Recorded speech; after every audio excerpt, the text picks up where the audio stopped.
अस्सलाम वालेकुम नाज़रीन, एहतसाब न्यूज़ सां गॾु आऊं आहियां क़ासिम ख़ासि अली। नाज़रीन, सकण मास्कर अली लाखो जी रिपोर्ट ॾींदा हलूं त 14 जून ते रत जो अतियो करण जे आलमी ॾींहं जे मौक़े ते थैलेसमिया केयर सेंटर नवाबशाह में मुख़्तलिफ़ शख़्सियतुनि ऐं तंज़ीमुनि पारां रत अतियो करण जो सिलसिलो जारी रहियो।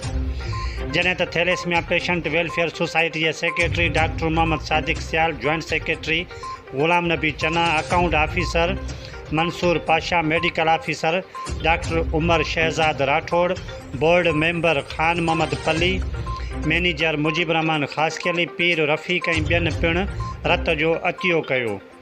उन मौक़े ते सेंटर जे रूह रवां डॉक्टर मोहम्मद सादिक सियाल ॻाल्हाईंदे चयो त जेकॾहिं सिहत इजाज़त ॾिए थी त बिल्कुलु रत अतियो करणु घुरिजे, बल्कि सिहतमंद रहण लाइ रत अतियो करणु घुरिजे। रत अतियो करण सां सिहत बहितर हुअण सां गॾु थैलेसमिया जे ॿारनि जी मदद थिए थी, जेको कार ख़ैर बि आहे। हिन इहो बि चयो त संदसि उमिरि 60 साल खां मथे आहे, पर खेसि हिकु त सिहत इजाज़त ॾिए थी, ॿियो त आम माण्हुनि खे असीं जेको रत अतियो करण लाइ चवंदा आहियूं उन ते पाण बि अमल कयूं।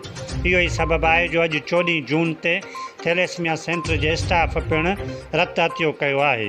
वधीक ख़बरुनि ऐं अपडेट्स जे लाइ ॾिसंदा रहो एहतसाब न्यूज़।